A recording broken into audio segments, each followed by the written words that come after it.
Bonjour Michel. Bonjour. Donc, merci de nous recevoir. Donc toi tu es ici dans la rue Neuve. Voilà. Je crois que ça fait quoi, 2 ans que tu habites dans la rue Neuve? Oui, 65 ans. 65 ans. Voilà. Oui, et tu as comme loisir l'élevage de pigeons. Voilà. Donc, À l'âge de 7 ans, j'avais déjà des pigeons chez mon père. 2 couples de vrais voyageurs que je laissais voler quand j'allais à l'école et le soir ils rentraient. Et puis après j'ai joué au foot, 37 ans. Les pigeons c'était après un peu oublié. Mais quand on a ce virus-là, ça te reprend. Et un jour, j'ai été opéré en 2003 des 2 hanches, prothèse totale, et puis plus faire de sport. Et en 2003, j'ai recommencé En 2004, j'ai recommencé les pigeons. donc des pigeons, je suppose qu'il existe plusieurs Oui, sortes. il existe races. 400 races pures de pigeons qui proviennent des pigeons de roche d'Écorce, Columbia livia. Et moi, j'élève la race texan, c'est-à-dire des pigeons autosexables. Quand les petits sortent de l'œuf, on sait ce que c'est un mâle et une femelle. Tandis que chez les autres pigeons, il faut attendre presque 6 mois pour que le mâle il se déclare pour savoir ce que c'est un mâle et une femelle. Chez moi, quand ils naissent, le mâle est tout nu et le bec est un peu blanc. Et la femelle est toute jaune comme un poussin et le bec il est brun. Alors je sais tout de suite. Et tout ce qui est en blanc chez moi, c'est des mâles.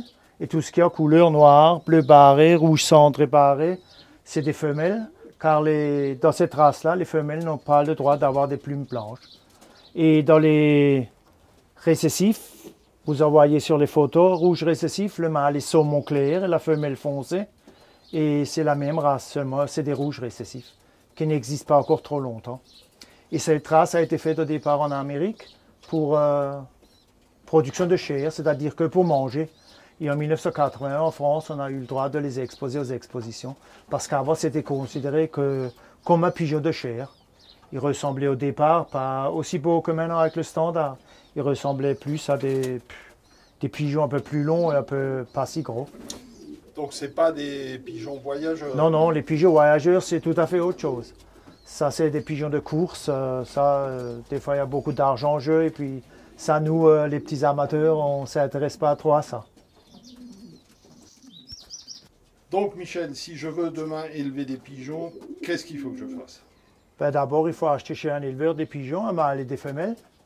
Et maintenant, si vous voulez que faire des pigeons pour manger de la viande, vous avez 9 cases, vous mettez 9 mâles et 9 femelles.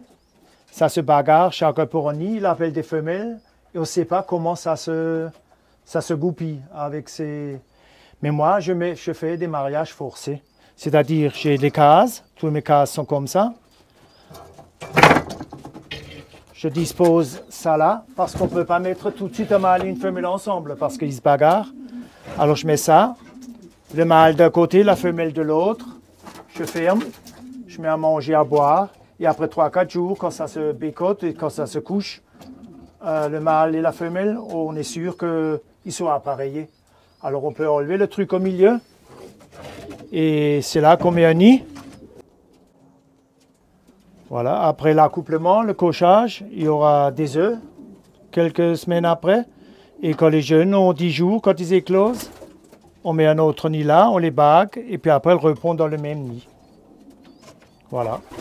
Et au début, bon, les mâles, il faut surtout que les mâles ils connaissent leur case, parce que quand ils se trompent de case, ils se bagarrent, il y aura des fois des morts de jeunes ou des cases d'œufs. Mais ça fait 10-12 ans que ça ne m'est plus arrivé, parce que je procède comme ça. Et quand les jeunes ont 10 jours, je les enferme. Comme ça, le papa, il peut nourrir et la maman, elle les couvre sur les œufs là. Et il n'y a pas de risque qu'ils tombent par terre pour ne pas être scalpés. Et voilà. Parce que quand on rentre et qu'ils sont tombés par terre, les autres mâles, ils s'acharnent sur le petit. Et des fois, même, il y a des morts quand on rentre. Mais ça m'est plus arrivé depuis 10-12 ans. Au début, on fait des erreurs et puis après... Et au début, quand le couple est formé, le mâle, ça s'appelle la chasse au nid. Beaucoup de gens ne peuvent pas voir ça parce que dès que la femelle sort de son nid, le mâle la poursuit, lui tape sur la tête, il ne la laisse pas manger ni boire, et jusqu'à ce qu'elle a pondu le premier œuf. Quand elle a pondu le premier œuf, il lui fout la paix, quoi. Il la laisse tranquille. 2 jours après, elle pond le deuxième œuf et après, ils couvent ensemble. Mes mâles, ils sont sur le nid du matin à 10 h jusqu'à après-midi à 17 h. et les femelles à peu près de 17h à 10h du matin. Ils se partagent la tâche de la couvaison et de l'élevage des jeunes. Au début de l'élevage, les jeunes sont nourris par du lait de jabot par les parents, c'est-à-dire du lait de jabot pendant 10 jours. C'est comme du beurre granuleux et assez gras. Et après 10 jours, ils commencent à incorporer des graines. Ils picorent des graines, ils boivent beaucoup d'eau et après remontent sur le lit et ils regurgitent des graines avec de l'eau. Comme dit, je me suis fait des feuilles. Quand la femelle pond le premier œuf, j'ai inscrit. 48 heures après, elle pond le deuxième œuf, j'ai inscrit aussi. 5 jours après, je mire les œufs.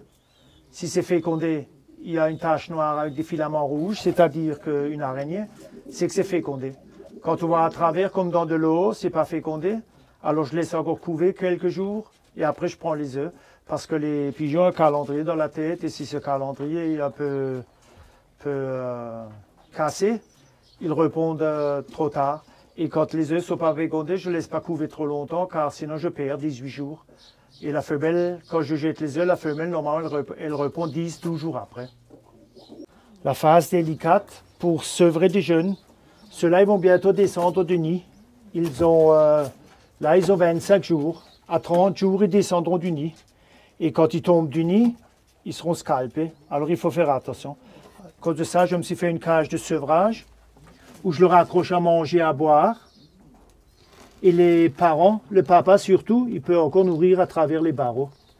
Comme ça, je suis sûr. Et quand ils ont plus d'un mois, je peux les mettre, je les transfère dans l'autre volière où il y a les jeunes.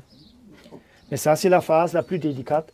Et regardez s'ils mangent bien, s'ils boivent bien, sinon ça maigrit très vite et puis après ça dépérit.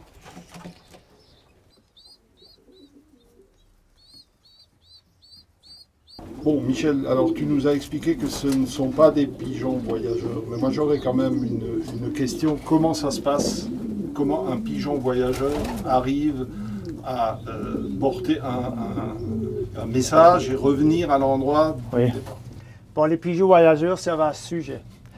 C'est tout à fait autre chose. Pigeon de sport, un vrai athlète pour voler. Si maintenant tu achètes un couple de voyageurs sur un éleveur, si 2 jours après tu les laisses sortir tout de suite, ils rentreraient tout de suite chez là où ils sont nés, où ils ont été élevés. Il faut leur refaire au moins 2-3 couvées, enfermés, ne pas les laisser sortir. Et après, ces jeunes-là que tu as, toi tu les apprends chez toi, disons d'ici à là, avec la bouffe. Et tu les appelles avec une boîte avec de la bouffe. Et après, tu vas plus loin, 300 mètres, 400 mètres, 500 mètres. Et c'est comme ça qu'ils reviendront toujours dans leur pigeonnier. C'est comme ça qu'on les apprend à rentrer chez eux. Mais même à des kilomètres? Oui, il y a des pigeons de fond qui font 1000 km. Barcelone-Liège, la course. 1000 km. Il faut ça en une journée. Ça vole à 90 km à l'heure, un pigeon voyageur. Mais quand tu les promets, un pigeon voyageur, tu vois que c'est... Leur bréchet, c'est musclé, leurs ailes sont... Les plumes sont tout lisses pour que l'air glisse. Et puis c'est fait, c'est un vrai athlète pour voler. C'est encore autre chose que ces pigeons-là. Ça, c'est déjà doux au toucher, tout ça. Mais un voyageur, c'est encore autre chose.